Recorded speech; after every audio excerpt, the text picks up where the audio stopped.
Okay, just to keep ourselves amused while we wait for the last one or two. We are expecting, we've got more people than usual. We had over 100 tickets, free tickets sold, which is amazing considering we've been on holiday for a few weeks. So welcome back, everybody. The people who were on the waiting list are actually watching through YouTube rather than through Zoom. If you're one of the YouTube people, you won't be able to raise your hand to ask a question. You have to type your question into the chat on YouTube, which Martin or Sean or I might notice, and we might decide not to notice it, but sorry about that. You should have booked earlier if you didn't want to be in the 1 and 9s on YouTube. So welcome back after our extensive staff holiday. We all went away to Barcelona and had a good time. Together. Today we've got 4 people as usual: Eileen, Brian, Anne and Keith for our entertainment and education. The next meeting is a special one, November the 29th. It's the Roy Palmer Memorial Lecture with Jeff Warner. Already sold out on the Zoom side, which is a good thing, but you can still buy it or get a free ticket and join in on YouTube if you want to go to the usual Eventbrite link for that. Then the following one will be the 13th of December, which is our Christmas special with a Christmas theme. Book early for that. You can all send Martin, Sean and I a mince pie if you want to.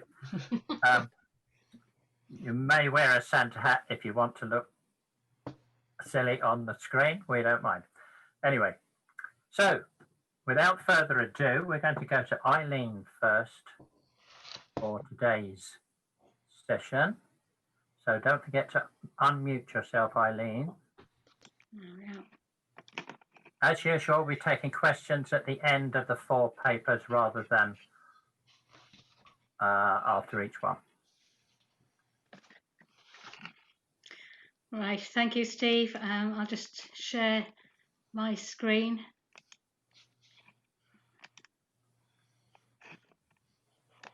Lovely.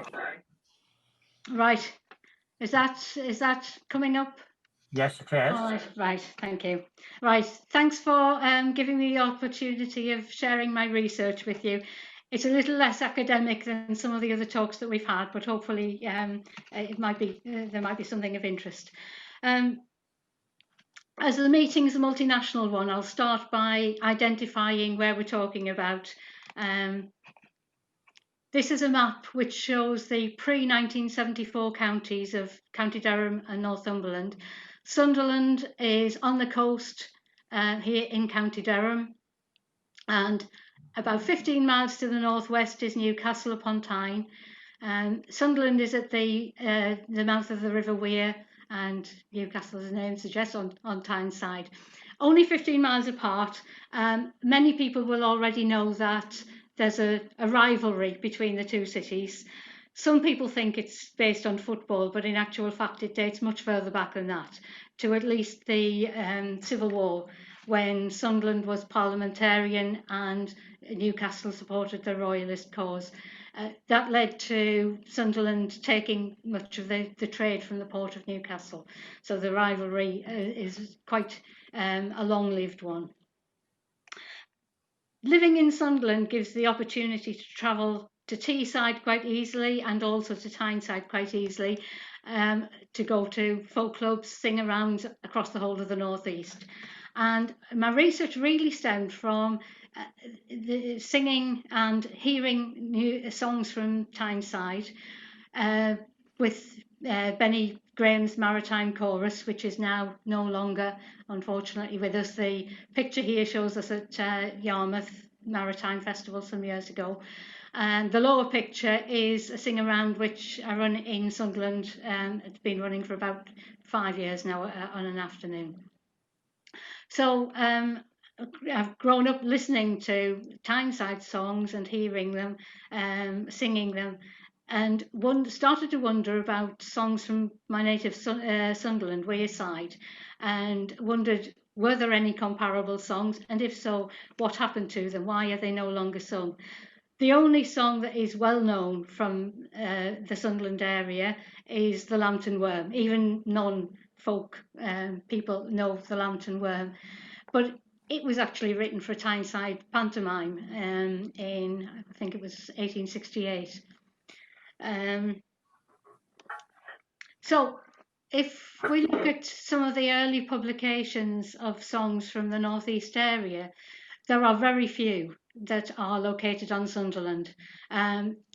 The two earlier ones, Pleasures of Sunderland and Frolics of Old Women of Sunderland, are in Ritson's book and also in Bell's Rhymes of Northern Bards, with the addition in Bell's book of Sunderland Bridge. Sunderland Bridge was opened in 1796, so came between those two publications. 1834, Cuthbert Sharp's Bishopric Garland had a few more. The Bishopric Garland was very much more concentrated on County Durham. So Spotty, a local legend of a shipwrecked sailor who lived in a cave about 300 yards from where I'm talking. The ship is Old Laden, which Sharp accompanies with a quotation taken from the River Wear Commissioners, which locates the song in Sunderland. Pitman's Love Song, and fragments which Sharp says apply to Sunderland. Sunnyside is an area in Sunderland town centre. So very few songs of Sunderland. The Rhymes of Northern Bards, there are very many songs of Tyneside in there, but only those three which are firmly located in Sunderland. If we look at the similarities and the musical connections between Newcastle and Sunderland, there are very many similarities. Like Newcastle, the music halls originated in the 1850s, very popular entertainment from the 1850s onwards, and there were a large number of music halls. The old theatres converted to music halls. Pubs would have a singing room for musical entertainment. The earliest evidence we've got of this comes from a 1856 playbill for the new music hall. But there were at least another two that originated around about the same time.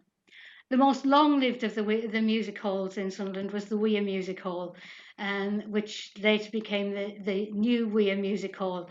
I've put seating 3,000, but they actually claimed to be able to accommodate 4,000 people. So very popular. One of the other music halls, which was going at the same time, accommodated another 2,000.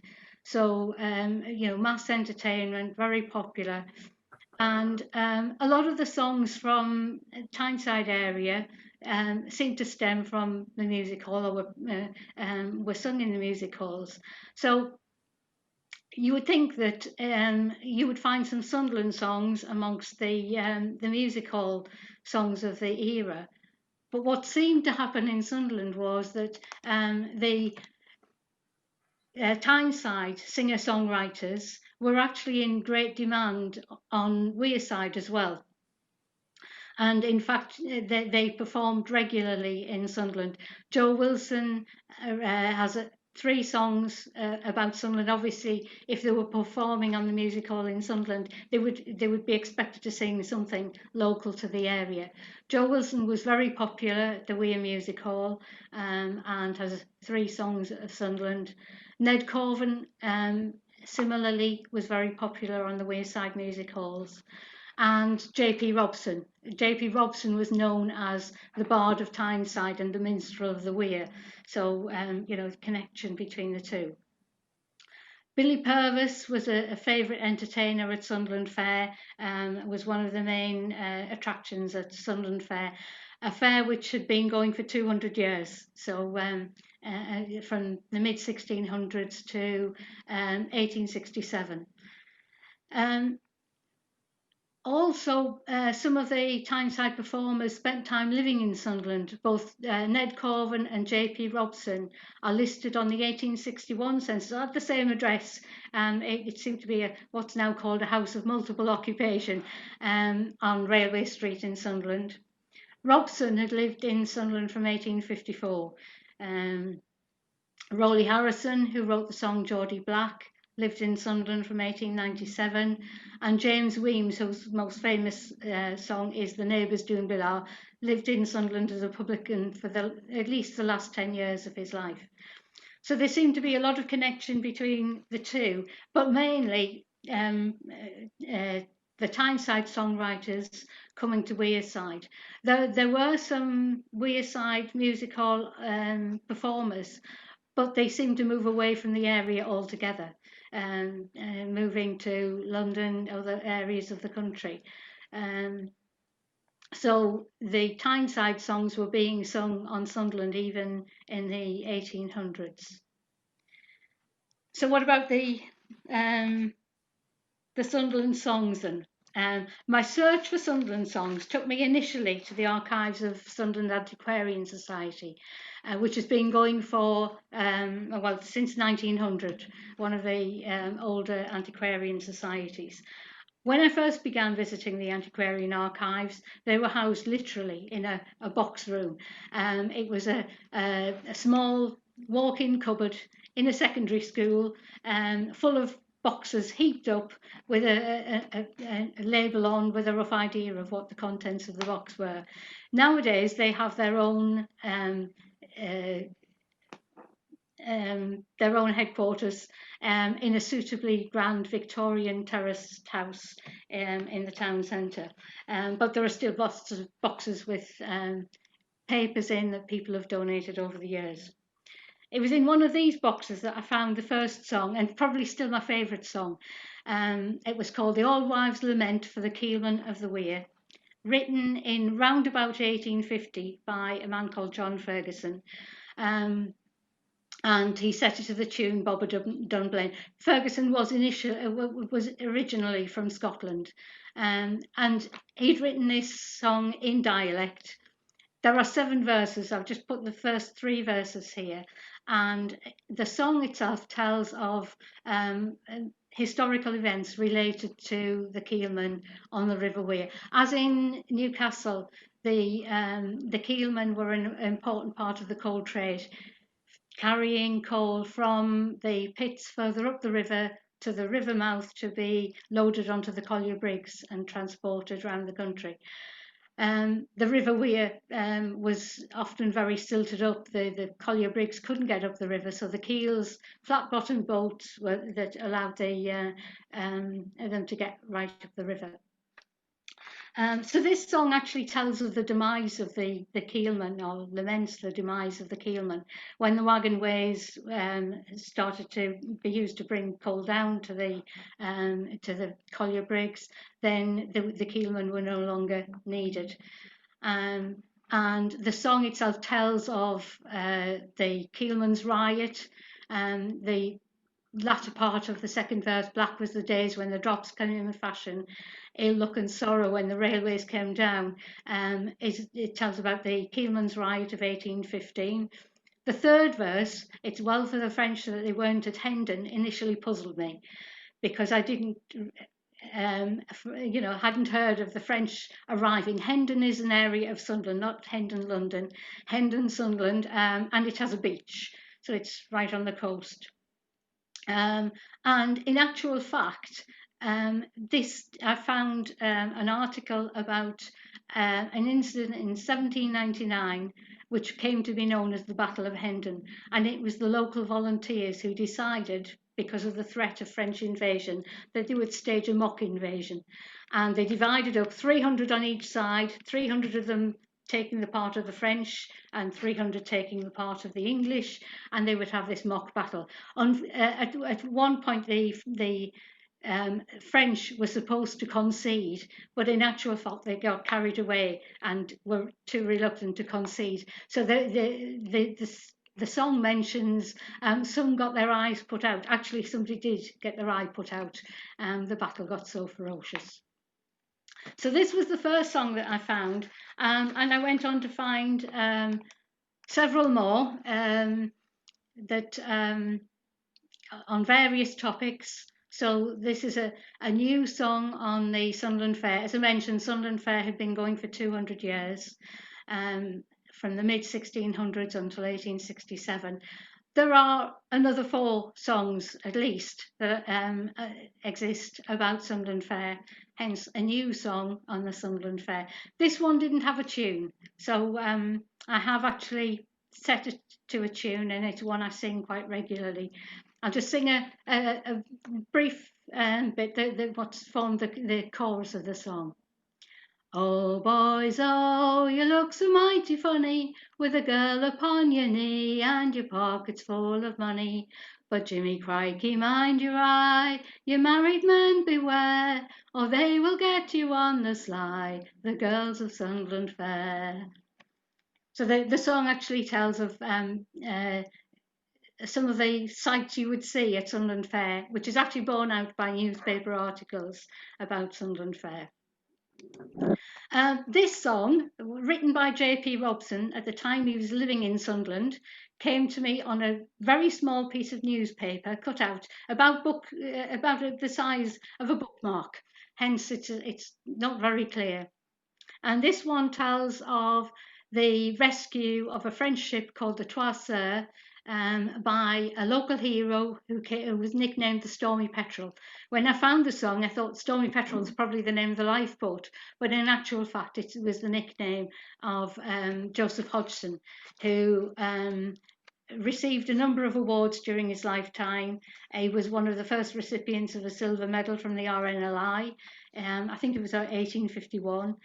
He received a medal from Napoleon III of France for the rescue of this ship. And he was called the Stormy Petrel because apparently he had a habit of walking along the beach during stormy weather, looking out for shipwrecks. So he saved quite a number of lives.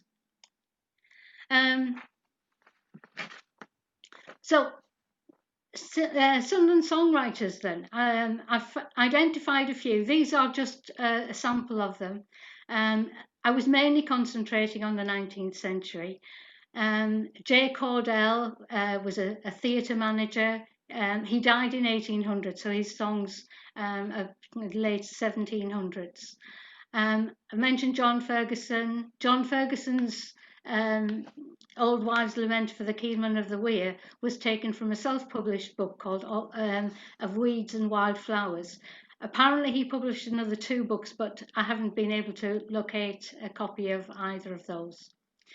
Other songwriters include William Chappell, who wrote under the name of Peter Flint in the 1840s. His songs, many of them written in dialect, and he wrote from the point of view of a local character called Peggy Potts, who was a fishwife, and apparently was a very outspoken fishwife, somebody you wouldn't want to cross. So he wrote through her. And Thomas Sanderson in the 1860s, who during his working life was a shipwright, but later became the town crier, would announce the Sunderland Fair when it happened.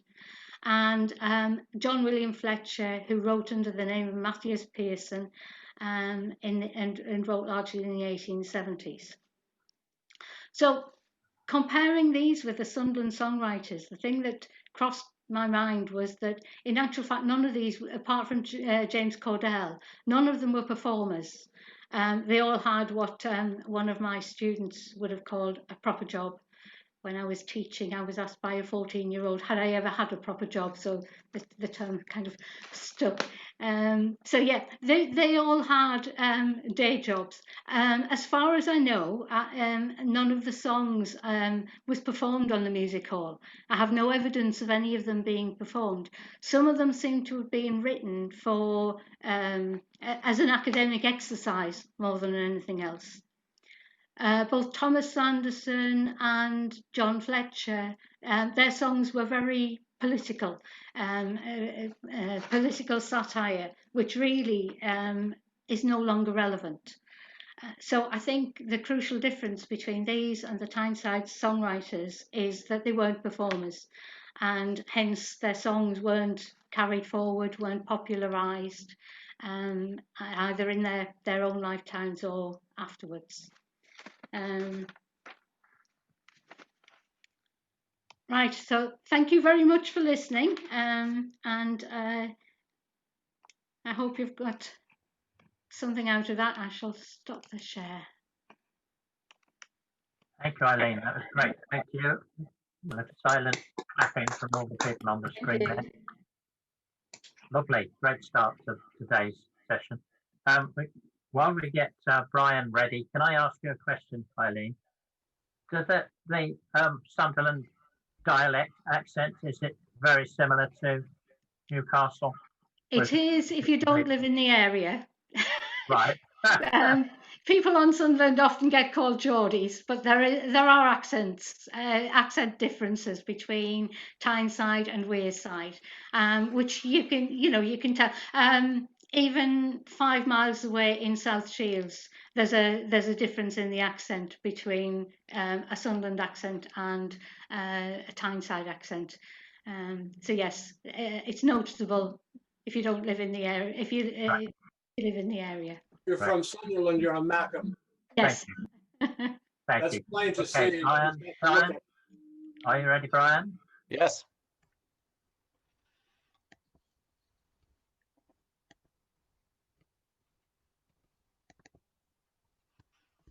Okay, are you hearing me? Yes, we are, and we can see Bert. Now you should be able to see him full screen. Yeah, Bert, full screen. Yep. Bert's amateur airs. A.L. Lloyd, known to his friends as Bert, was the greatest creative influence on the English folk song revival of the 1960s. He researched and disseminated many of the songs that were to become popular amongst revival performers, and it won't come as a surprise to many of you that he carefully edited or even rewrote some of this material, either for ideological ends or simply to make the songs more immediate. Lloyd's most notorious editorial inventions concern The Recruited Collier, which he adapted from a poem about a recruited farm labourer, set to music and used to bolster his concept of industrial song, and Renadine, into which he inserted a reference to the brightly shining teeth of the rakish seducer, thus adding a sinister and possibly supernatural edge to the tale. Today I want to look at the way in which Lloyd's portrayal of erotic song created an individualistic and unrepresentative impression of the way in which traditional songs have dealt with the subject of sex. And I'll be focusing on his influential concept album, The Bird in the Bush, released as an LP on the Topic label in 1965. Lloyd astutely recruited two of the best female singers of the day, Anne Briggs and Frankie Armstrong, and the three performed a range of songs he had selected. His sleeve note set out his agenda, including one of his favourite themes, a link with ancient and possibly pagan practices. The songs were made by men and women in close touch with nature, in tune with the run of the seasons, the growth of the crops, the increase of stock, and the fruitfulness of their own kind. Lines which could have come straight from the script of the film The Wicker Man. Lloyd was determined to reject vulgarity. The joyless, sterile pieces passed around in rugged dressing rooms and bawled by the mock-hearty company who wear their male supremacy like a jockstrap. He refused to call them bawdy songs because bawdiness implies something coarser than these pieces, which are mostly delicate in their candour, besides being loving and generous. Not only was the sex in Lloyd's chosen songs invariably consensual, he was also keen to play down any unfortunate consequences, remarking, "With misplaced sympathy, modern city writers have remarked on the disconcerting ease with which young women in the folk songs become pregnant, forgetting that for societies in healthy condition, the arrival of children is vital and joyous because, among other things, it means more hands to help with the work. So it's not surprising that the idea of trying out a girl to be sure of her fertility lies within many an amatory folk song where pregnancy is only unwelcome if the girl is deserted, and not always then." There's an obvious problem here. Many of us can readily think of traditional songs describing exactly the situation Lloyd brushes aside. of young women left pregnant and abandoned by feckless men and facing a desperate situation alone, leading to grief, suicide, and sometimes even murder. Lloyd studiously avoided songs like that and chose his material carefully to support his point of view. Some songs were presented in a form very close to the source material, like The Long Peg in All from a recording of Harry Cox, The Wanton Seed from the Hammond Brothers collection, and Martinmas Time from Gavin Gregg's manuscripts, but many others were heavily edited with respect to both text and tune. Lloyd recorded the Bonnie Black Hair with fiddle player Dave Swarbrick, who then brought it to the repertoire of his duo with Martin Carthy and also to Fairport Convention, ensuring that the song became well known to folk music fans. I laid this girl down with her face to the skies. I took out me ramrod and me bullets likewise, and I said, lock your legs round me and dig in with your heels, for the closer we get, love, the better it feels. The birds they was singing on the bushes and trees, and the song that they sang was, oh, she's easy to please. And I felt her heart quiver, and I knew what I'd done. Says I, have you had enough of me old sporting gun?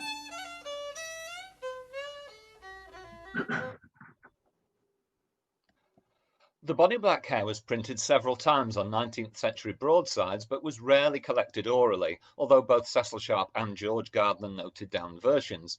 Lloyd claimed that his song had been got from an immigrant Irish potato lifter near Walberswick in Suffolk. This assertion is palpably untrue, but Lloyd's sleeve notes do provide a clue as to its actual origins. Vance Randolph, he wrote, found a version among the Ozark hill folk too cost to publish. Randolph had actually found two versions in the Ozark Mountains, and taking 5 stanzas from one and 2 from the other, Lloyd created a text much racier than the English tale, with the woman taking a more proactive role. As to the highly unusual tune in the Dorian mode, which Lloyd explained had an elusive bichronal rhythm, basically a mixture of triple and duple time, there is no trace of anything like it in either the Ozark or the English copies. In England, the song generally went to a variant of the old favourite Villikins, as we can hear from the following recording of the gypsy singer Lemmy Brazil, recorded in 1981 by our friend William Davis. This is pretty typical of the other English versions. Behold, in the morning I've been hunting all round, my bonny black hair's nowhere to be found. But since you've been kindly, my darling so fair, you should go along with me to want my black hair. He's gone ready loaded in termit he was. He throwed the fair maiden down on the green grass. He striggerly drew, put his ball in her air, and he fired a shot at her bonny black hair. It's difficult not to conclude that Lloyd's exotic version of the song was his own creation, and that his Irish potato lifter was pure fiction. Vance Randolph's collection of bawdy Ozark folk songs, although unpublished during Lloyd's lifetime, was accessible to him through the editor of Randolph's manuscripts, Gershon Legman, who Lloyd knew well. It was the source of another song on the bird in the bush, which Lloyd titled Pretty Polly, though it's better known as The Knife in the Window. Well, the knife it was got and the bridges cut asunder. The knife it was got and the bridges cut asunder. And then they went to it like lightning and thunder, crying, lay your leg over me do.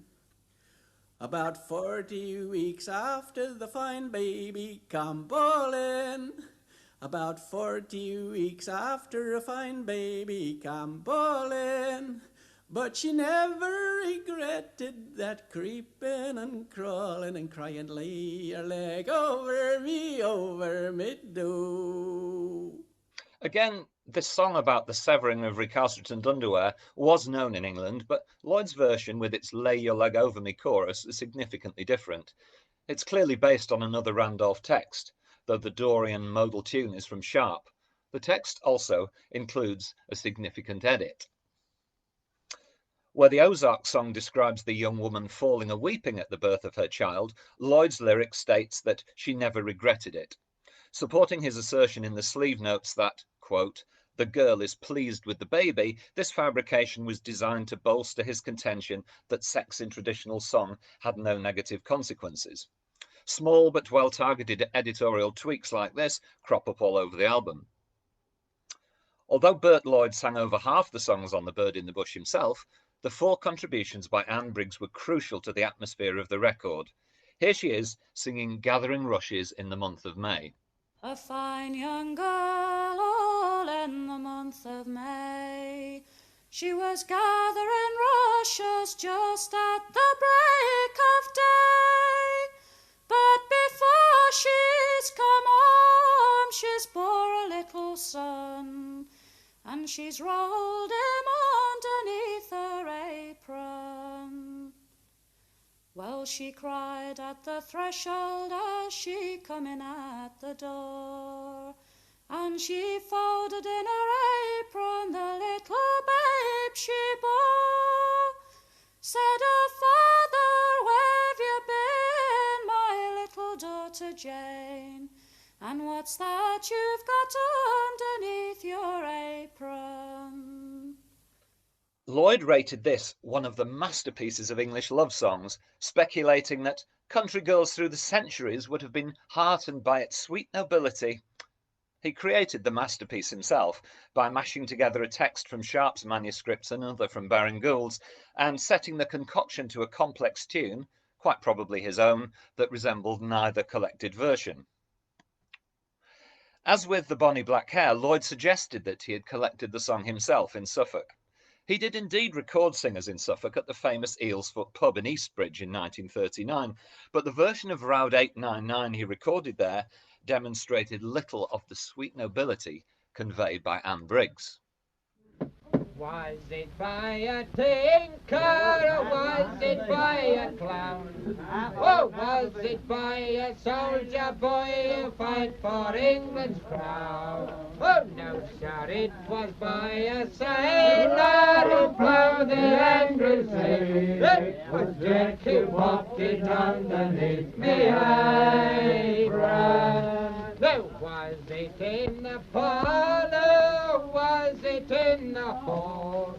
Oh, was it in the larder or in the house at all?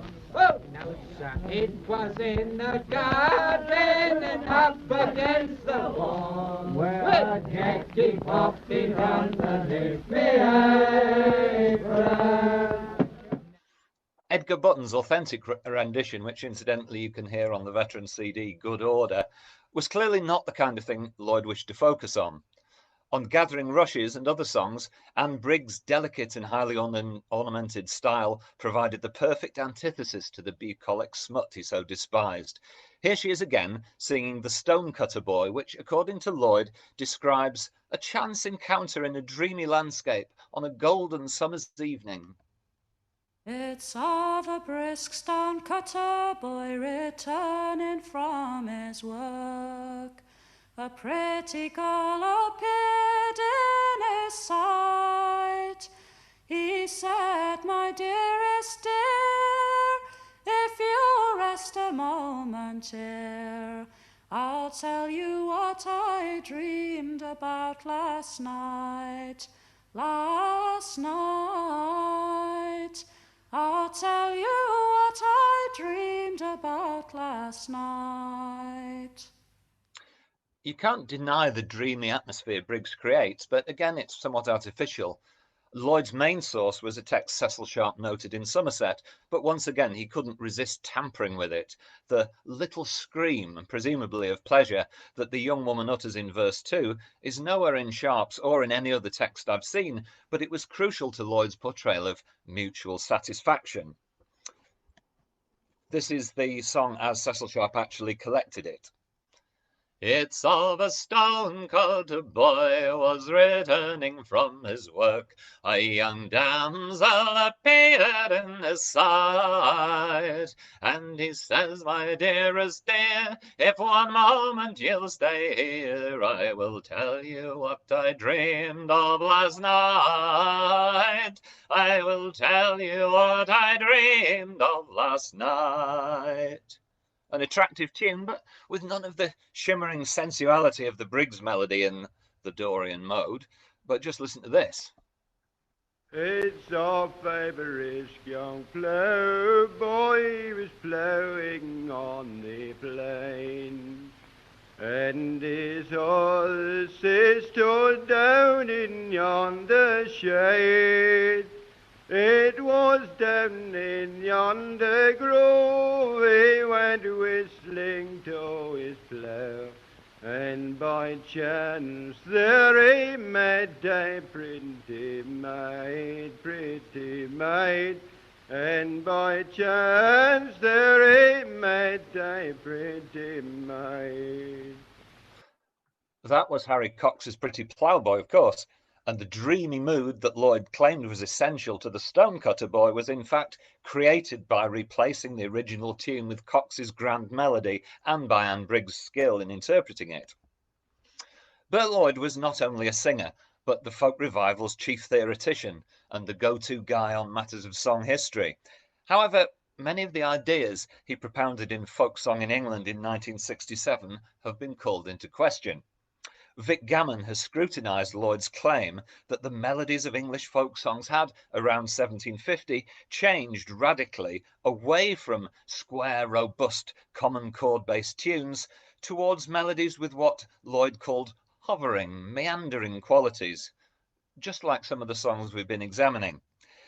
Gammon observes that tunes like this, while actually quite rare in oral tradition over the last 250 years, were characteristic more than anything else of Lloyd's own repertoire. On The Bird in the Bush, Lloyd went to great lengths to find tunes in minor modes, only 3 out of 19 a straight major, with wide pitch ranges and unpredictable twists. If his sources yielded nothing suitable, he would simply make something up.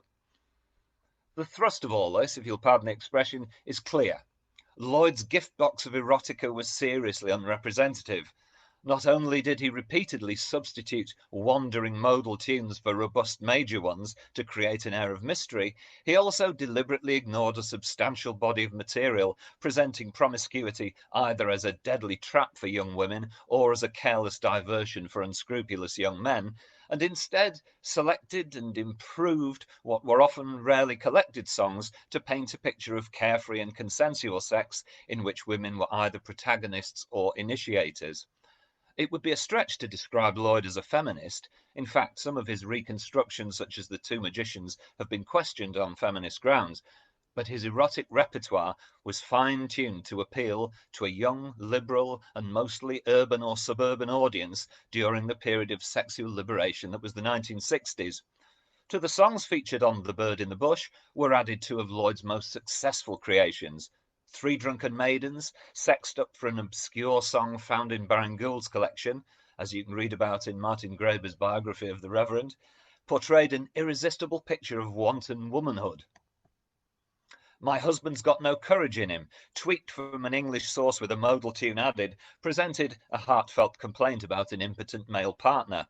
Both were printed in an influential feminist songbook of the 1980s and have been widely sung on the folk music circuit for 50 years. Many of the songs I've discussed have continued to be popular with prominent revival artists, including Maddie Pryor, Martin Carthy, Shirley Collins, Bellowhead, Lancome, and so on, right up to the present day, and like many other Bert Lloyd creations, are so well crafted as to have gained the status of folk revival standards. Whether this represents a travesty of the traditional repertoire or a testament to Bert's undoubted genius, I leave you to decide. I'll end by playing you 2 versions of The Bird in the Bush. The first was recorded by Bob Copper from Fred Hewitt in Hampshire during the 1950s and is typical of the song in English oral tradition, which Lloyd, however, complained had made a piece of bumpkin quaintness out of what is one of the most sensuous of all English songs. The second version is by Frankie Armstrong, using Lloyd's arrangement set to yet another modal tune he had dug up in order to bring out its inner sensuality.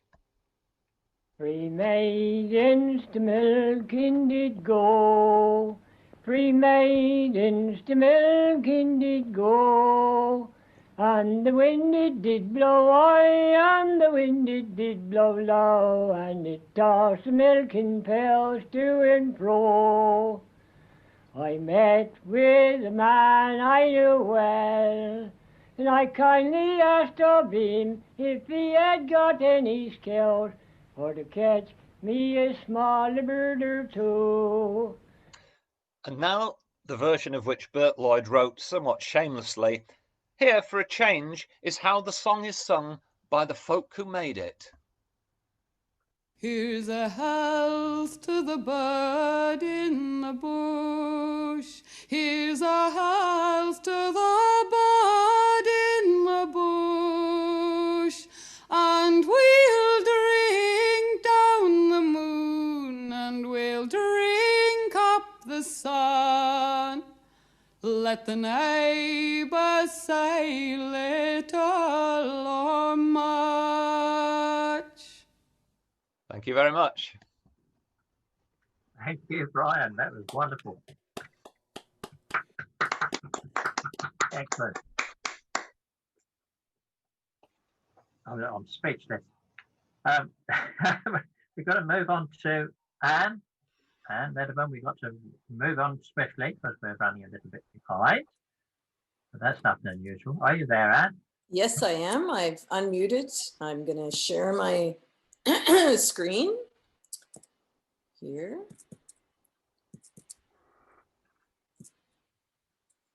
Now I can go into the slideshow view. I'm not sure what you're seeing there. Right, we're seeing the first slide, the title slide. Just the title slide. Okay. Yeah, at the moment. Well, maybe that's good. Slideshow view may be better. Does that make any difference? Didn't seem to. Okay. That's it. Yeah, right. Now you have a full screen version of it. Yeah. Okay, so some of you were here for my last one where I wanted to highlight a few of the of the Ontario songs, Canadian songs with old world roots. I thought this time I would pick a couple of great songs that I assumed were entirely North American. As I looked into them a little further, it turns out that the first one does appear in a couple of Irish books, neither of which I have access to. So if you do, you can add maybe to our knowledge about that when we get there. I also wanted to highlight Edith Folk's other main performer, I would say, main informant. Last time we heard from Lorena Clark, who was a gold mine for Miss Folk, our main collector here. And so was Mr. O.J. Abbott, who we're going to hear from today. He hadn't sung for quite a long time when Edith met him in the 50s. He was in his 80s, but apparently clearly recalled songs from 40 years earlier, sang 120 songs for her altogether. So just to remind you about Edith, you saw this last time, those of you who were here. Sorry, just a technical question. This is always my issue with PowerPoints, is that the little screens of us block part of my screen. So I'm not sure what I can do about that for myself. Can minimize, and you can minimize the. There we go. Okay, so I've minimized all of us. Yes, good. All right, thank you. So just quickly, Edith started by compiling material from many other collectors in Canada, and then somewhere in the mid-50s decided to try her hand at collecting in Ontario. Not sure she would find much of anything. She did find an awful lot, as I mentioned, from singers who still recalled songs, many wonderful songs, many rare songs that it turned up not at all in the old country or not at all anywhere else other than her singers. But she acknowledged that it was not a living tradition even in the 1950s, that there were no contexts anymore for singing traditional songs. And she was lucky to find singers who had such good memories. She points out that Irish songs are, there are more Irish songs in the repertoire than one would think by the population. And that even singers like O.J. Abbott, who was English, who was born in England, had a repertoire that was dominated by Irish songs that he had learned from his Irish neighbors, his farmer neighbors, and the other shantymen he worked in the camps with.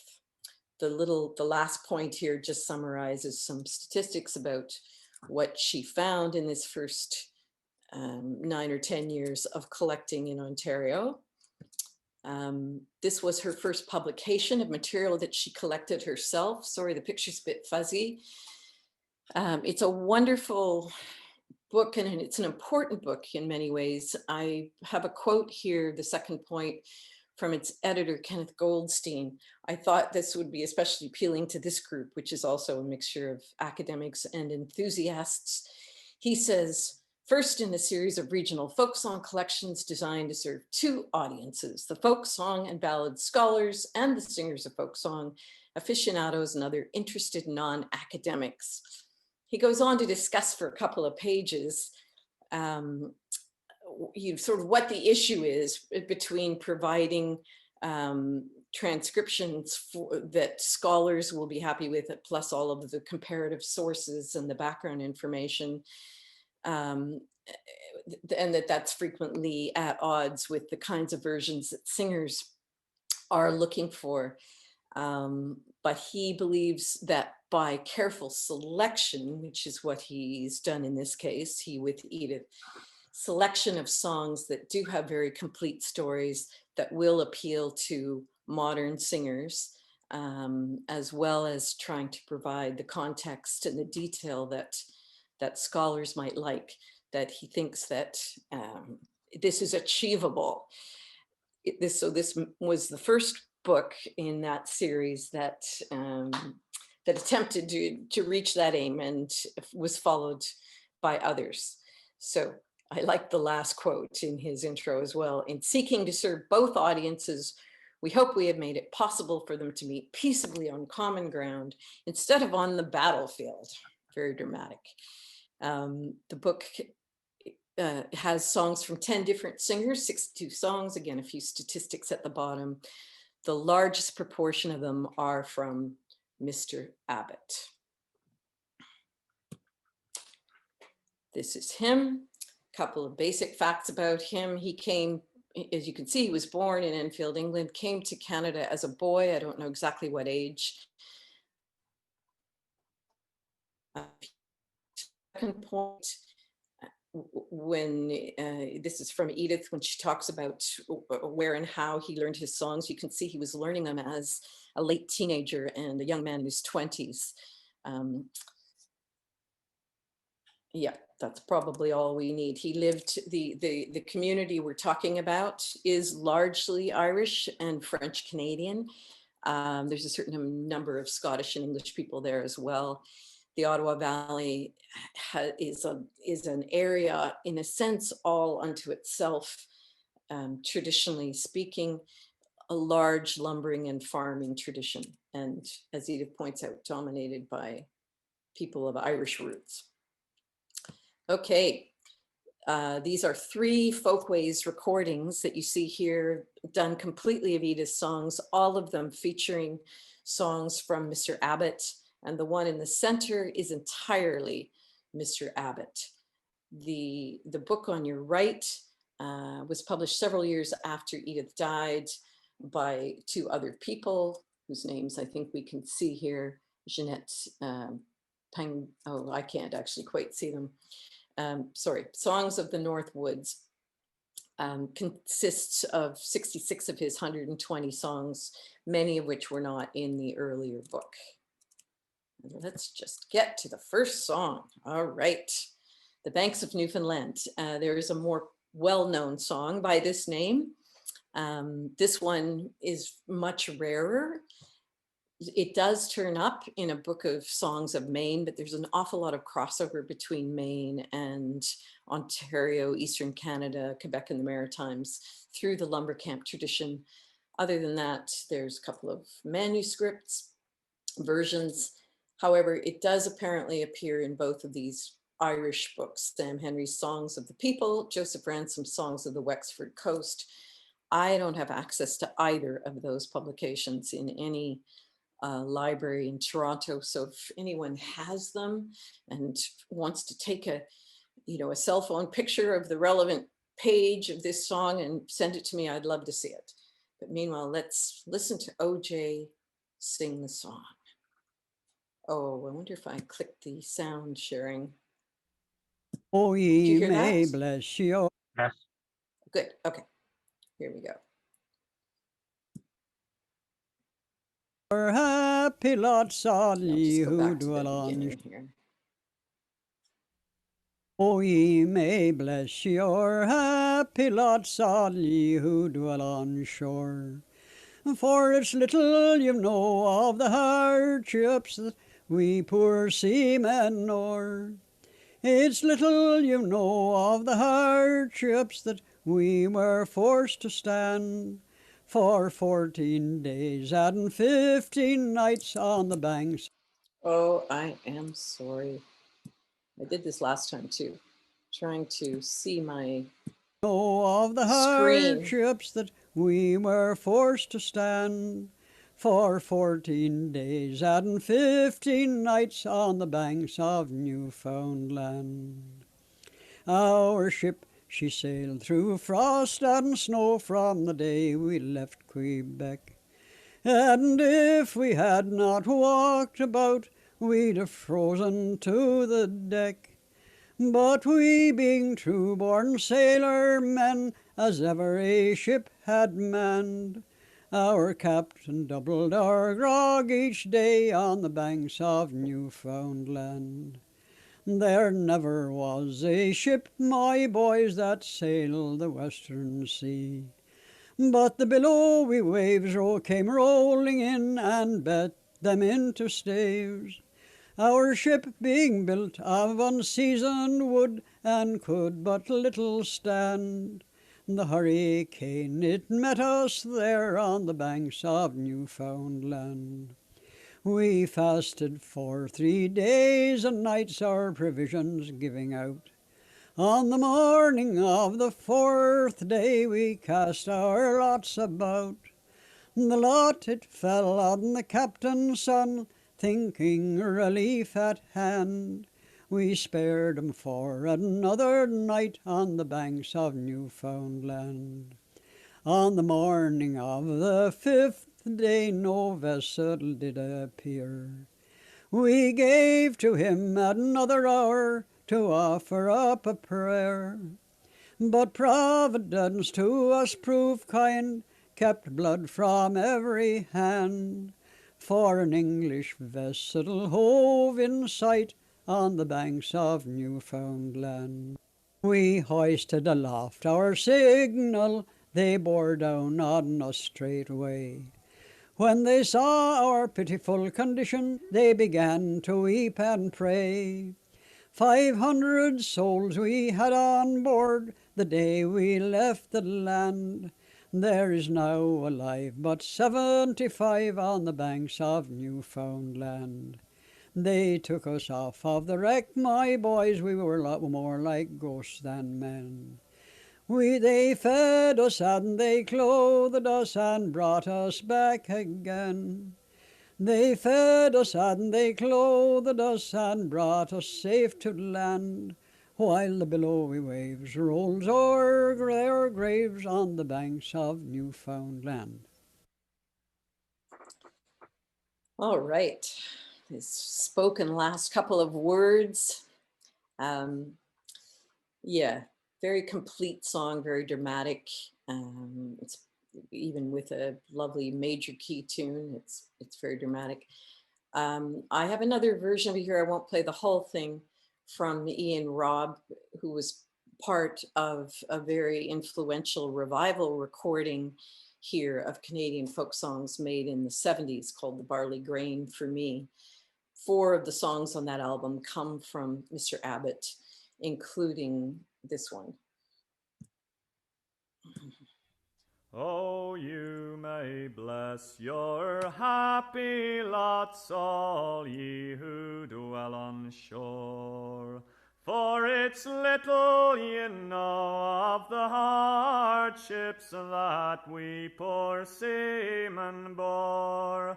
Yes, it's little ye know of the hardships that we was forced to stand for 14 days and 15 nights on the banks of Newfoundland. Our ship, she sailed through frost and snow from the day we left Quebec.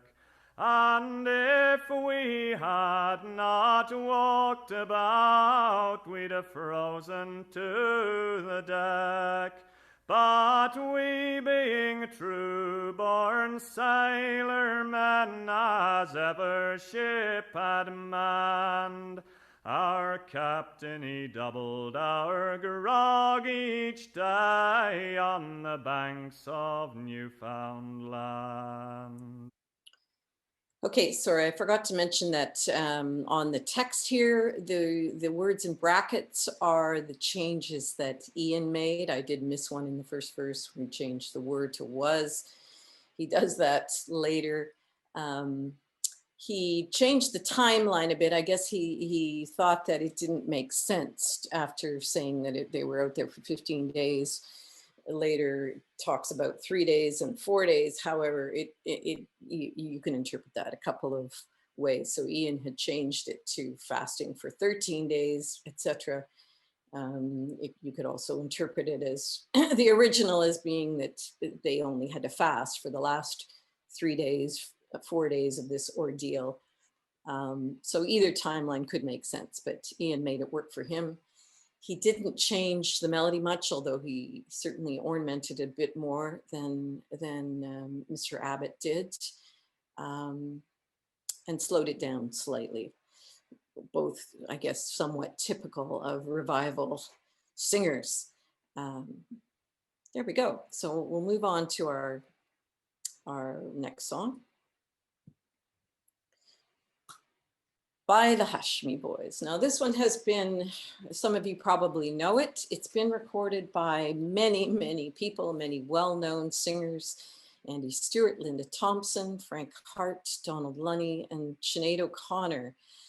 But basically it all goes back to Mr. Abbott. And again, if anyone has any other information about this song, every avenue I tried to pursue about this song. Bob also has a little article in Inside Bluegrass from 2007 where he mentions a broadside from 1870, but nothing else. So I don't know where that broadside exists or what he saw. Yes, another writer here on the website Songs of the Isles, David Wood, mentions that the opening phrase "by the hush" comes from an Irish phrase, which I'm not going to try and pronounce, but if anyone else here knows how to pronounce that properly, that would be great. Again, a beautifully dramatic and very complete song, has a chorus. You can see why revival singers love the song. And let's listen to Mr. Abbott sing it.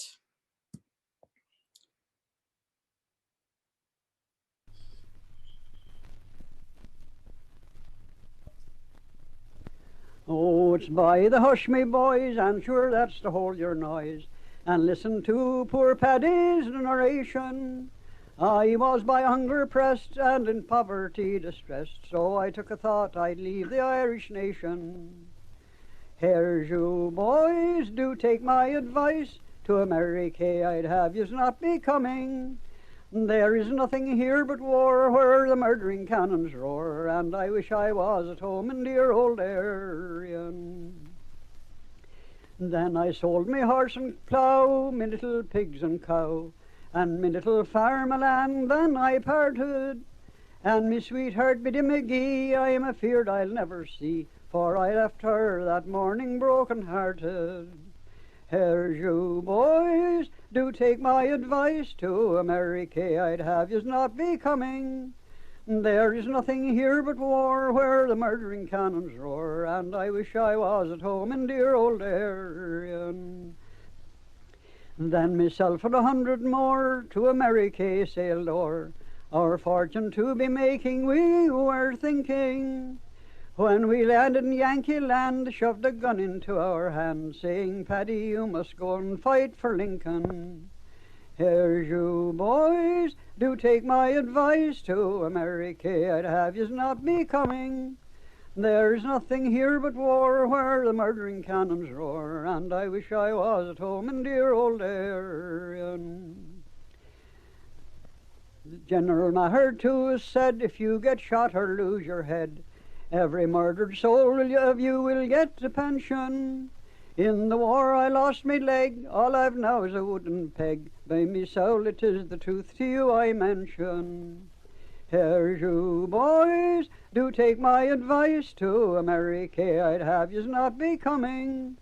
There's nothing here but war where the murdering cannons roar, and I wish I was at home in dear old Erin. Now I think myself in luck to be fed upon Indian buck, in old Ireland, the country I delight in. And with the devil I do say, curse America, for I've got enough of their hard fighting. Here's you boys, do take my advice to America, I'd have yous not be coming.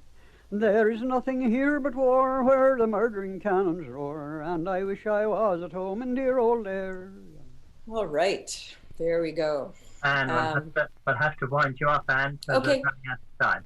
So. Yep, that's fine. We got to hear the original. If you want to hear other versions of it, you can look up Ian Robbs on Barley Green for Me. You can find Sinead O'Connor's version on YouTube. She slows it right down, makes it kind of a rock anthem. Yeah, and that's me. Thank you. Thank you, Anne. That's great. So sorry to wind you up, but we're no, it's fine. Time quickly. Otherwise, thank you. We're moving on to Keith. Although I can't help but notice the quote from Kenny Goldstein that Anne just mentioned, peaceably instead of the battlefield. Now, so far our Zoom meetings have been quite peaceful. I'm glad to say we haven't had any battlefield, but there's something to look forward to maybe next year. So, Keith, are we ready? Yes, can you hear me? Yes, I can. Good. I now share my screen.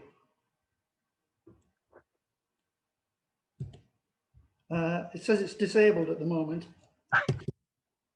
Oops, disabled partisan screen sharing. Are you the host? Has Martin made you a host? Oh, wait a minute. Ah, here we go. Here we go. You got something on there? Yes, we have. Yes, we're not. That should be the main one. I'll now go to from current slide. And we're in business, is that right? Yeah, that's it. Right. Contextually, to start off with, I don't know about people who are watching at the moment, but the last few months have been wonderful watching these Zooms, and they've set me back to things I did 30, 40 years ago, and every now and again, something turns up and I think, wow, gosh, yes, I recall doing something about that. And it was particularly Therese and McIntyre's talk about heroes and heroism, which got me thinking about some work I did many years ago about sporting heroes, and I thought I'd share it with you. And it's related to the Songs of Tyneside boat racing. Now, you all know where Tyneside is now, thanks to Eileen early on.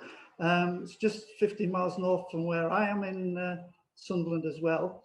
And between 1840 and 1880, professional boat racing was absolutely massive, with the biggest rivalry between the Thames and the Tyne, although every now and again they would get together and go and battle against the Canadians and the Australians as well. And the reason for this being such a big sport was quite simple money. It was a betting and a backing sport where a great deal of money was made. And certainly in terms of Newcastle, it was there until professional football came along. And you can see here, this is a race on the Tyne. The favourite races were the single scullers. And that's why, in my mind, when Newcastle United, more than any soccer team in the UK, likes a centre forward, a big man at the front. Anyway, we're going to deal today with the songs of the death of three of the greatest oarsmen. The first was Henry or Harry Clasper, who lived from 1812 to 1870, and he was part of a World Team Championship boat in 1845. Greatly popular, but his greatest claim to fame is the fact that in 1862 the Bladen Races was composed specifically for testimonial in his favour, and there's a little piece in the newspaper which says this. In fact, the last verse of the Bladen Races was written after the testimonial, and the song was sung before Geordie Ridley actually went to the races itself. The next person is one of his proteges, Bob Robert Chambers. You can see there he didn't last very long. He died of consumption. He was the first one to be a solo champion of England, or what they call it, the champion of the Thames and the Tyne. And then in 1863, he took on an Australian and he became champion of the world. The final one here, which people in Canada will probably know quite a bit about, was James or Jimmy Renforth, who has a town named after him in Canada. Again, you can see his life was short because he was the gentleman who you saw on his death throes in the introductory one. He actually died while racing in Canada. He became the world single sculls champion in 1868, and he was part of a team that defeated the Canadian greats in 1870.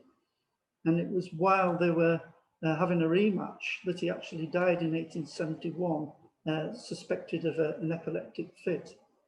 Now, all these guys were absolutely massive on Tyneside, and you'll find that the sort of newspaper accounts of the deaths are just incredible. They talk about 100,000 turning up for the funerals. And if you look in the cemeteries as well, you'll find that the monuments to them are massive. So how about them and song? Well, I think I said in the blurb beforehand that I was going to deal with three. It's going to be more than that. About 5 or 6 songs. And the songwriters, luckily enough, here's Eileen's done a good job again. She's introduced us all to Joe Wilson, who was a famous entertainer. Keep Your Feet Still, Geordie Hinney is still much sung today. He was a printer, publican and entertainer. Rowley Harrison, who Eileen's already mentioned, he was again a publican and entertainer. And this tragic young man called William Dunbar, who died at the age of 21, was actually a coal miner, a working coal miner. James Armstrong was a rural Northumbrian poet, and a guy who I haven't found much more about, called himself the Great Bartell, was a musical entertainer. So what I've done is I've taken all the songs they wrote were called the Death of. So it was the Death of Chambers, the Death of Clasper, the Death of Renforth. And I've taken out them what I would consider to be common heroic qualities. The top of the list, I think, is to be a creator of local pride. The second one is to be brave, bravery. The third one, I think one of the most interesting is honesty. And the fourth one is humility. And the final one is a bit of a problem which I'd like to share with you. Maybe you can help me out. So here are some actual lines from the songs about local pride. He was the pride of our Tyneside in a four-oared race or pair. He was war pride. He was the pride of the Tyne. They were the first great heroes amongst Tyneside men. We'll never have another yet amongst our native men. His duties surely done. The two things you take out there are Tyneside and pride. This is at a time when, you know, it's the Great Exhibition in England, and people are starting to be conscious of their region. Tyneside there it stretches along the north banks. There's from North Shields to Newcastle. and from Gateshead to South Shields along the south bank of the River Tyne there. So I think that's quite an important thing, that these people have made Tynesiders proud. And it's because there's a chant now at soccer matches, he's one of our own, which has come back very much into football. I think for years that a lot of the footballers were outside the community. These people were definitely still part of the community, and that was vitally important, I think, and the songs bring these out. The second one here is bravery. So we've got him as first brave champion, that's Clasper. Your brave deeds forever will shine. He was the manliest and the gamest. Now, what do they mean by bravery here? Well, to be honest, it was a filthy sport. There was a lot of cheating went on left, right and centre. And also it was quite dangerous because these were working rivers on which they were actually rowing. So to run into a keel and things like that was quite common. The thing about Bob Chambers in particular was he managed to come back from hopeless positions time and time again. Now, as far as I can work out, the betting was carried on during the race, so he'd be falling behind, the odds would lengthen, and Bob would make people a shed load of money. So bravery was seen as an important element in boat racing. The third one, and this links in again with what I was saying about it being a dirty sport because money was involved. Honesty. Bob Chambers' nickname was Honest Bob. An honest, upright life they'd led. He was just like poor Bob Chambers. He always did things fair. Can I just quote you from, I've got about 30 or 40 of these songs. There's another one which says, he always let them have fair play. That's Mervyn Cockney's day. These were very, very biased songs in favour of the Tynesiders, of course. A man for his honesty famed, and he was straightforward as well. Humility, to see him walking around the town. Again, he's one of us, he belongs to us, you can see him. He comes into the community, to see him smile. And there's this lovely little phrase here, he was looked up to by all sorts and looked down upon by none. And then finally, this is the query as far as I'm concerned. Here's a man who is one of us. He was war pet. Now, you've probably, if you've ever seen any Tyneside-based dramas, you'll know that pet is used as a word of affection for anybody. You know, if you go into a shop in Tyneside, you get called pet, which means friend, somebody you can trust. But at the same line is war idol. Now that isn't lazy idol, that's IDOL. So somehow, although he's one of us, he's slightly above us. And then finally here, the most fascinating one done by the young man, William Dunbar, who was said died, was 21. He said that the funerals that the others had before Renforth were like a king. And then he said, there's many a king that died that wasn't worth half such a thing. So here we have these guys, one of us, but put miles above us as well there, which I think is an interesting contrast. So, I mean, if you are dealing with the idea of heroism, I hope that's been a little bit helpful. Further research, I would love in the future to share with you the tunes which are used, because nearly every song on boat racing has a named tune, which is very unusual, I think, with ballads from the 19th century. This is how I wrote them down in the 1980s, and I've got about 30 of them done. And it's fascinating to relate those to the tunes that were being used throughout the far north of England in the 19th century for ballads.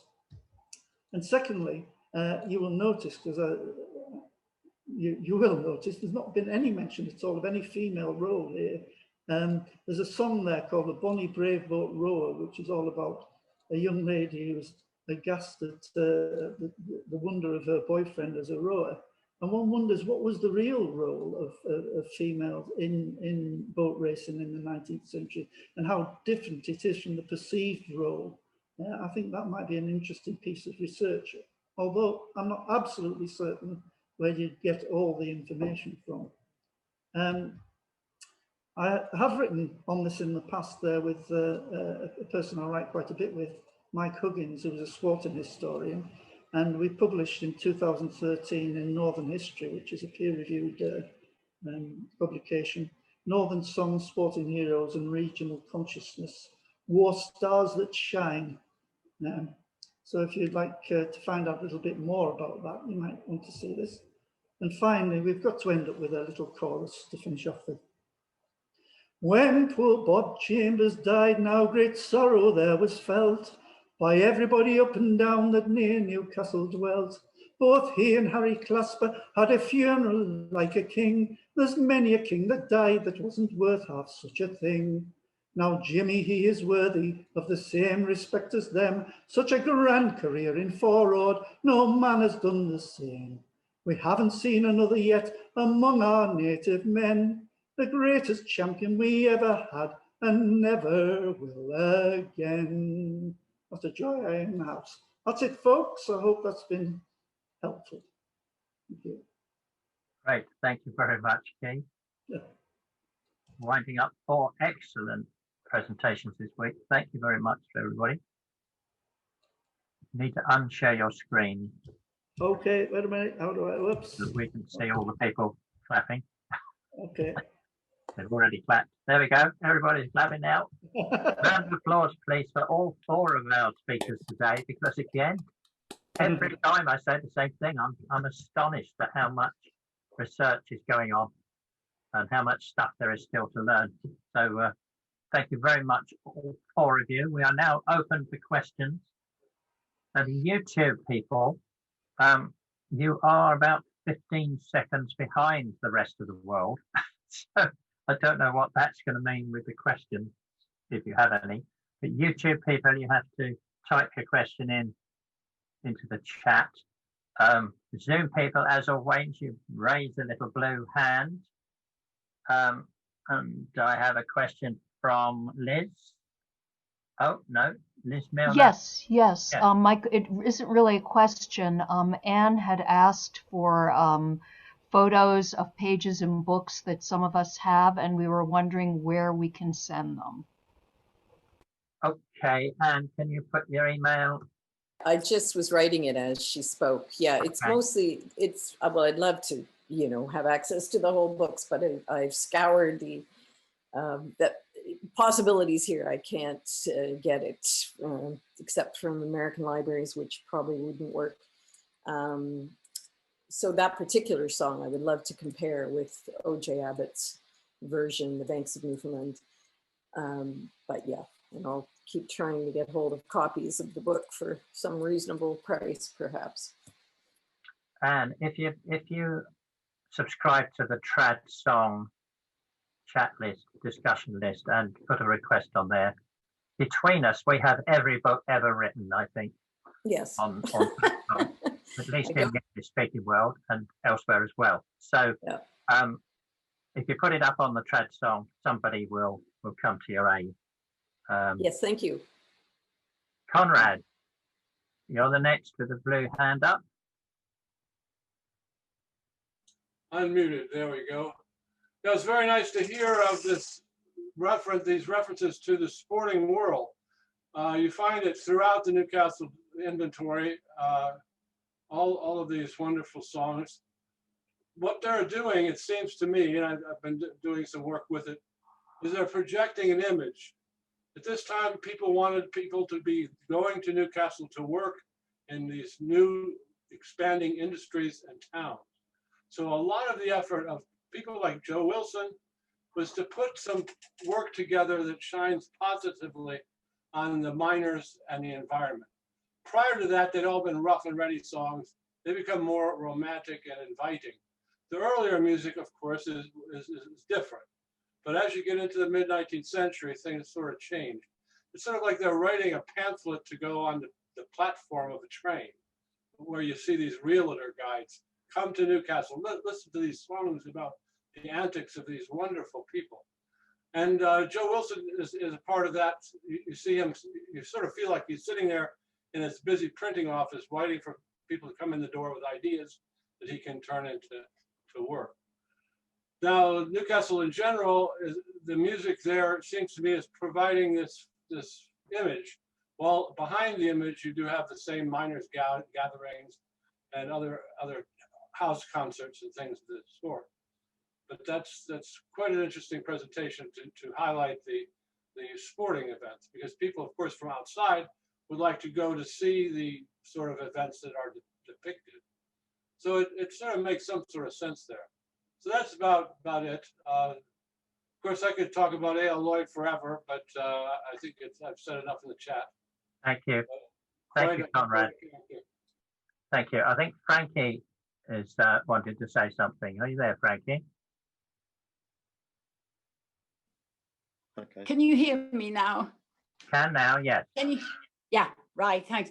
Yes, well, just to say thank you to Brian. I thought that was an absolutely splendid and entertaining and no doubt utterly factual report on what Bert did with the songs in Bird in the Bush and various others.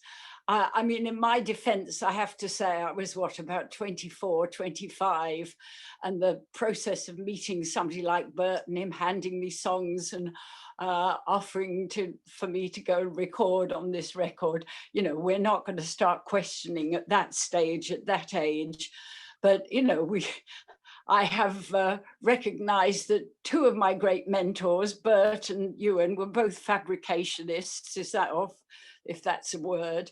I guess, I mean, two things. One is, putting my hand on my heart, I would still say that we would all be the poorer for not having had those songs that Bert fed, changed into the tradition for all their possible lack of authenticity. And the other thing is that paradoxically, I know at that time, both Anne Briggs and myself had a mass of lamenting songs of women left holding the baby. I mean, I can't think of how many versions of Died for Love or Ruined Time I knew when I was younger. So, you know, maybe we kind of put in a bit of a balance to Bert's skewing of, the gender history of that time. But thanks, Brian. I thought that was brilliant. Thank you, Frankie. Can I reply to that? Do I have a moment? Yes, please do. Yes, just in the interest of full disclosure for anyone who doesn't know, I've been a performer in the folk revival for the last 35 years, and I'm very well aware that probably none of that would have happened if it hadn't been for Bert Lloyd. And I will also confess that I mash my songs around just as he did, and I love modal tunes, and I love every one of the tracks that I played today, not least Frankie's. So we've as far as the folk revival goes, we've got a huge amount to thank him for. And to be honest, many of those tweaks that he were making were precisely the kind of tweaks that possibly some of those songs needed in order to make them acceptable and relevant. So that's really why I referred at one point to his genius. I just think it's just interesting to see what's happened. That it's not really intended as a full-scale assault on Bert Lloyd and all his works. I just love picking that kind of thing apart and finding out what went on. Yeah, and we do need to know that kind of thing if we're going to be scholars or whatever in any way, as well as performers. And Margaret Bennett, you have your hand up. Unmute yourself, Margaret. Thank you. First of all, I was just wonderful people, all of them. They've left me speechless in some ways, but this is just a tiny little point for Anne. Ian Robb's version, where he shortens the number of days or weeks that they were adrift without supplies because he didn't think it was right. Well, in fact, it's not that long ago, in Second World War, when Captain Bartlett went adrift in a boat that left St. John's, and eventually 40 days later, going on those supplies only, they actually came ashore in Mull. So there's factual information on how people did survive, and it wasn't a huge ship either. It was quite amazing they recovered. But so we try to imagine how the thing was in a song.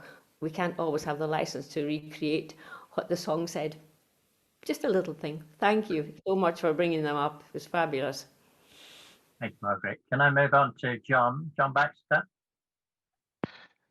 Yeah, I apologise that when I listened to these talks, they were all wonderful, but it makes me sort of ask all sorts of questions about things that I'm looking into. And one of the things I've been looking into is Scottish music hall songs. And it just appears that both in the Northeast and in Scotland and in Lancashire and in Yorkshire, there was a huge boom in writing songs in the local dialect because the halls demanded a huge amount of repertoire from their singers, not just the big name singers that were national stars, but the sort of second rank of people sometimes that we don't hear about so often. I think I don't know. It struck me when hearing Eileen talk in particular, or of local songs, what the impact it was at that time to have so many people becoming professional songwriters and semi-professional songwriters, all sorts of people we haven't heard of, but who have written songs, some of which we still sing today, and some of which have faded into obscurity. Again, I apologise to bring everything back to music hall, but we have to be reminded every time. We have to be reminded that there's always a music hall connection, and that's fine. Steve, can I just make a comment there on that topic? Some of the songs I found, as I said, I've no evidence that they were ever performed, and yet they were written in dialect. So I don't know whether there was a general interest in writing in dialect at the time. Possibly that could, it could be wider than just the music hall thing. Just an observation, really, that it might not just be in music hall, but it might have been a wider interest in dialect. Yeah, I think, Sue's got her hand up, but hang on a minute, Sue, you've probably got something to say. But before we go any further, there's a question from one of our YouTube people on the chat, Ian Lynch, who perhaps is a newcomer to us, is asking, he's interested to learn more about the modes. Now, we have had stuff on the modes before. It says, are there any good printed sources on the subject of the modes? So can I suggest that anybody who wants to tell him about what to read up on the modes, put it on the chat now. Do it soon because the meeting will be ending soon. But I wanted to keep today's discussion linked to the 4 papers that we've had. So please somebody tell Ian Lynch where to read up on the modes, or where not to read up on the modes for that matter. Julie Hennigan is next. Julie, have to keep it short if we can from now on. Very, very short. Well, I just wanted to thank Brian for that wonderful exegesis. And I was very surprised to learn that Lloyd had access to the Vance Randolph material. I sing the version that's printed in one of the 2 volumes that were printed of body songs after Vance Randolph's death, and I did not know of the connection. So maybe we can private message about that going forward. Thank you very much again. Thanks, Julie. Just briefly, it was actually Dave Arthur who confirmed that there was that link between them, because it was obvious from the text that Bert Lloyd had to have got the song from there, but I was puzzled by it too. But yeah, Dave Arthur's, if you've read Dave Arthur's biography of Bert Lloyd, he tells me that's about a third of the material that he actually had amassed that actually went into the book, so he knows a lot. I think 40 people contacted each other more than other people did. I think there was a secret underground 40 song enthusiast email thing. Anyway, so Alan? Me. I just wanted to add about the dialect, that I said it in chat anyway, but the Cumbrian heyday of dialect writing of poetry and songs was early 19th century and was largely, particularly Robert Anderson, about whom I've written a book recently, but it was largely the inspiration of Robert Burns. So it did come from Scotland. And of course, Alan Ramsay, way before Burns, was promoting Scottish songs in Scottish dialect. And he was a writer Burns was a writer. They were songwriters, but they weren't commercial in the sense of performing in halls. I think that iteration of the dialect revival was largely an urban phenomenon. Right, thank you, Sue. I think you're right. Lisa now, and remember, keep it short if we can. We're running out of time, everybody. Are you there, Lisa? In the American Variety Theater, which would be sort of an analogous period of the American music hall beginning to develop in the commercial American musical theater during, let's say, the 1860s, 70s, 80s, 90s, people began writing in dialects, but sometimes, especially in urban audiences, they often wrote in dialects that were not their own. And I'm wondering whether in some of these musical songs that if you've been talking about today, people were writing in related dialects as they sang. For instance, if they sang in Newcastle or if they sang in Tyneside, would they be using dialects that would be appropriate to that area, but that were not necessarily their own dialects? Or did some of these musical performers that you're talking about work and adapt the dialects to write in? I'm just wondering if there's any work done in that. John, do you know anything about that, John Baxter?